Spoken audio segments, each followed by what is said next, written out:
ఎన్నికల ముందొచ్చి ఊకదంపుడు ఉపన్యాసాలు చూడాలి రాహుల్ గాంధీ గారు కావాల్సింది.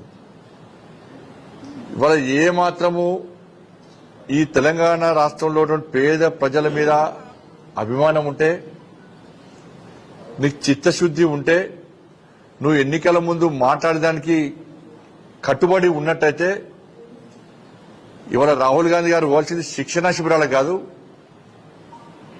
హైడ్రా కూల్చివేతలో పేద ప్రజలు పడ్డ ఇబ్బందులు, గాంధీ విగ్రహం పేరుతో మూసీ ప్రాంతంలో పేద ప్రజల ఇండ్లు కూలగొట్టిన ప్రాంతాన్ని,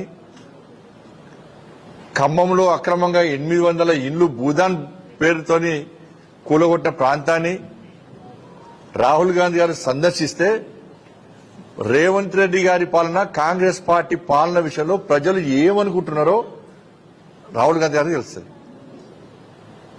సోషల్ మీడియాలో బండ బూతులు తిడుతున్నారు, అని తెలుగు రాదా బూతులు తిడుతున్నారు.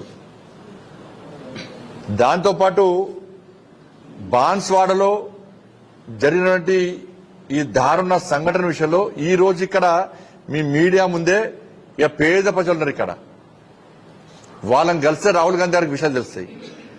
ముత్యాలమ్మ గుడిని సందర్శించాలి దాడి జరిగిన విషయం తెలుసుకోవడానికి, జుబ్లీస్ పెద్దమ్మ తల్లి గుడిని సందర్శించాలి ఏ విధంగా దాడి జరిగిందని చెప్పని. హైదరాబాద్ లో 3 దేవాలయం, చాంద్రాయణ గుట్టతో పాటు 3-4 దేవాలయం దాడులు జరిగినాయి. హనుమాన్ టెంపుల్ దాడులు జరిగినాయి.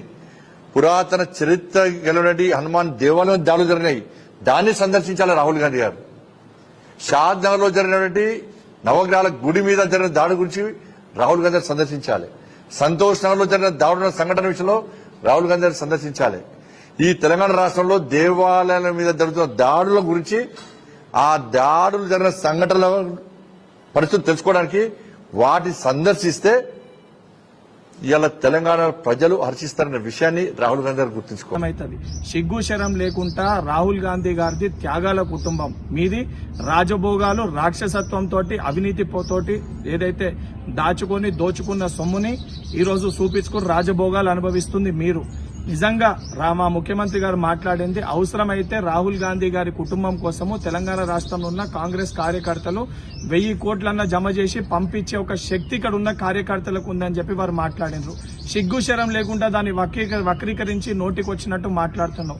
ఒక ప్రధాన ప్రతిపక్ష నాయకుడు, ఎల్ఓపి లీడర్ మన రాష్ట్రానికి వస్తే దాన్ని ఏదైతే స్వాగతించాల్సింది పోయి సిగ్గు లేకుండా నీ నీచపు బుద్ధిని నువ్వు చూపిస్తున్నావు. నీకు తోడుగా బండి సంజయ్ కూడా నోటికొచ్చినట్టు మాట్లాడుతున్నావు. మరి బండి సంజయ్, మీ నాయకులు వేరే దేశాలకెళ్లి, వేరే రాష్ట్రాలకెళ్లి భారతీయ జనతా పార్టీ నాయకులు ఇక్కడికి వస్తే మరి మూటలు తీసుకోవడానికే వస్తుండ్రా, లేదా కేంద్ర మంత్రులు ఉన్నారు మీరు వాళ్ళకి మూటలు అప్పచెప్తారా? దానిపైన సమాధానం చెప్పాలి. సిగ్గు శరం లేకుండా నోటికొచ్చినట్టు బీజేపీ పార్టీ, బీఆర్ఎస్ పార్టీ నాయకులు మాట్లాడితే గుడ్డలోడు తీసి కొట్టే పరిస్థితి వస్తుందని చెప్పి హెచ్చరిస్తున్నా. నీకేంది అసలు, ఏం కావాలి మీకు? నాకు అర్థమైతలేదు. లొల్లి కావాలనా లేకపోతే అభివృద్ధి కావాలనా? మీరు చేసే దరిద్రం పనులన్నీ దాచిపెట్టడానికి కోసము హిందువులను అడ్డం పెట్టుకొని బతుకుతారు. ఎంతసేపు ముస్లింలు ఉంటేనే వీళ్ళ బతుకు, లేకపోతే లేనేలేదు. ముస్లింలను అడ్డం పెట్టుకొని బతుకుతారు. ఎంఐఎంని ముస్లింలను అడ్డం పెట్టుకొని బతుకుతారు. ఇప్పుడు నేను ఒకటి అడుగుతా, మీరు బీహార్ లో పోటీ చేసిరు, ఇదే ఎంఐఎం వచ్చి ఆడ పోటీ చేసిన, ఆడ ఎందుకు వ్యతిరేకించాలి? ఎందుకు రాలేదు? మేము హైదరాబాద్ లో మేము కాంగ్రెస్ ప్రభుత్వం ఉన్నప్పుడు ఎంఐఎంఓలను హైదరాబాద్ శివార్లు దాటనీయలేదు. మళ్ళీ మీరెట్లా ఈరోజు దేశం సరిహద్దులు మొత్తం వాళ్ళని పోటీ చేయడానికి అవకాశం ఇస్తున్నారు? మీరు కదా వాళ్ళకి అవకాశం ఇచ్చింది, మీరు కదా ఎంఐఎం ఉంటే బతికేది. మేము ఎవరున్నా బతుకుతాం, మేము సబ్బండ వర్గాలతో కలిసి ఉంటాం. మేము ఈరోజు అందరి కులాలకు మతాలకు మేము పెటెంట్. మీలాగా ఒక్కళ్ళని నెత్తి మీద ఎత్తుకొచ్చుకొని ఓట్లున్నప్పుడేమో వాళ్ళ మస్జిద్లకు పోతారు. ఎందుకు? గీమె ఉన్నది కదా, గమె ఎవరు, మాధవీలత. ఓట్లున్నప్పుడేమో మస్జిద్లకు పోతారు, లేకపోతే ఆడపోయి చార్మినార్ కాడ లొల్లి చేస్తుంది. ఏందమ్మా నీ భాష? నీ కథ ఏంది? మేము అడుగుతున్నాము. మేము అందరితో సామరస్యంగా ఉంటాం, కుల మతాలకు అతీతంగా కాంగ్రెస్ పార్టీ. మేము అన్ని కులాలని గౌరవిస్తాం. ముఖ్యంగా రేవంత్ రెడ్డి గారి విషయానికి వస్తే, మొన్న మాట్లాడినటువంటి విషయాన్ని వక్రీకరించి మాట్లాడి వారి మీద ఇబ్బంది ఎందుకంటే మీరు అంటున్నారు రేవంత్ రెడ్డి గారి విషయాలలో, రేవంత్ రెడ్డి గారు ఢిల్లీకి పోయి ఏమడిగినారు? కేంద్ర మంత్రులతోని, ప్రధానమంత్రితోని మేము రాష్ట్రంలో ప్రపంచ దేశాలలో 4th సిటీగా మా హైదరాబాద్ ని మేము తీర్చిదిద్దుకోబోతున్నాం. మీ కళ్ళల్లో ఎందుకు కనబడుతుంది? రేవంత్ రెడ్డి గారు అభివృద్ధి చేస్తున్నారు కాబట్టి తొక్కేయాలనే ప్లానింగ్ చేస్తున్నారా? నేను అడుగుతున్నా, మేము నిధులు అడిగినాము కేంద్రానికి పోయి. ఆ నిధుల గురించి మేము ఎవరైనా చర్చ చేయొద్దనే కదా ఈ టాపిక్ ని బయటకు తీసుకున్నారు. మీరు ఆ టాపిక్ ఎవరైనా మాట్లాడుతున్నారా? ఆ టాపిక్ ని మాట్లాడకుండా ఆ టాపిక్ ని తొక్కేసి రేవంత్ రెడ్డి గారి మాటలు ఏమన్నాడు? 33 జిల్లాల అధ్యక్షులు 33 రకాలుగా ఉంటారు.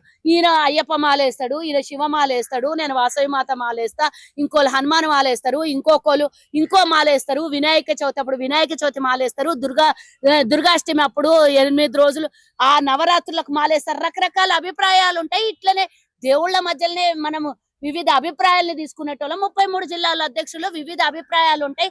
అన్ని కలగలిపితే కాంగ్రెస్ అని రేవంత్ రెడ్డి గారు చెప్తే దాన్ని పట్టుకొని హిందువుల మనోభావాలు తెలియని మీ బతుకుకు సీతాని రాముని వేరే చేసిన వాళ్ళు మీరు హిందూ అభిప్రాయాలను అంటారా?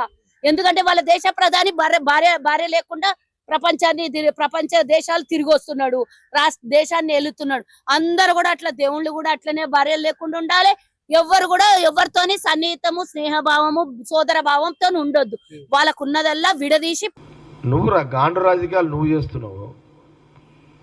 నువ్వు రేవంత్ రెడ్డి గురించి ఏం మాట్లాడుతున్నావు? గాండు రాజకీయాలు నువ్వు చేస్తున్నావు. నీకు బాధ అనిపించదా? నువ్వు ముఖ్యమంత్రిని అంటున్నావు, కాంగ్రెస్ పార్టీ కార్యకర్తలు ఫీల్ అవుతున్నారు. అరే మా ముఖ్యమంత్రిని తిడుతుంటే ఎట్లా ఊకోవాలని కాంగ్రెస్ పార్టీ వర్కర్ ఫీల్ అవుతున్నాడు, కాంగ్రెస్ పార్టీ సింపథైజర్ ఫీల్ అవుతున్నాడు. పరిపాలన చేసేటప్పుడు అందరూ ప్రేమించరు. పరిపాలన కొందరికి కొన్ని ఇష్టం ఉండయి. సరే ఎవరికో కొందరికి ఇష్టం లేదు, నువ్వు వాళ్ళ దగ్గర పోయినావు, నువ్వేదో వాళ్ళ దగ్గర శబ్బాష్ అనిపించుకోరు. నువ్వు ప్రశ్నించు ముఖ్యమంత్రిని.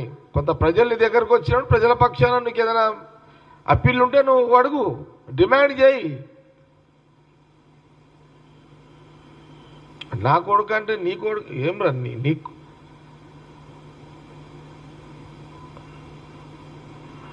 నా కొడుకు అని మాట్లాడితే ఏం రా కొడక?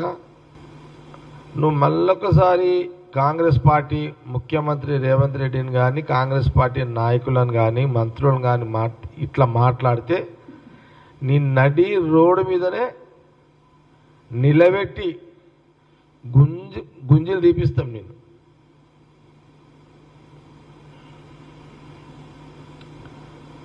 ఇక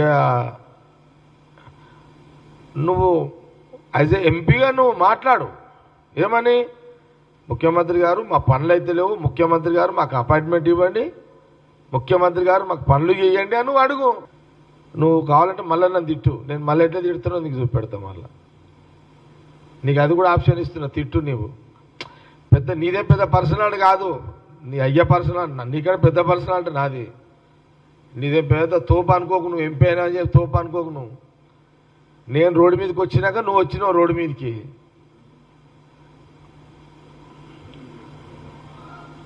లేకపోతే నేను అండర్ గ్రౌండ్లో పని చేసిన తక్కువ తుపారే నీ అమ్మని తుపాకులు మేము ఓపెన్లోనే పట్టినాం రా నాయన. నువ్వు అడవిలో పడితే నేను టౌన్లో నుండి పట్టినా.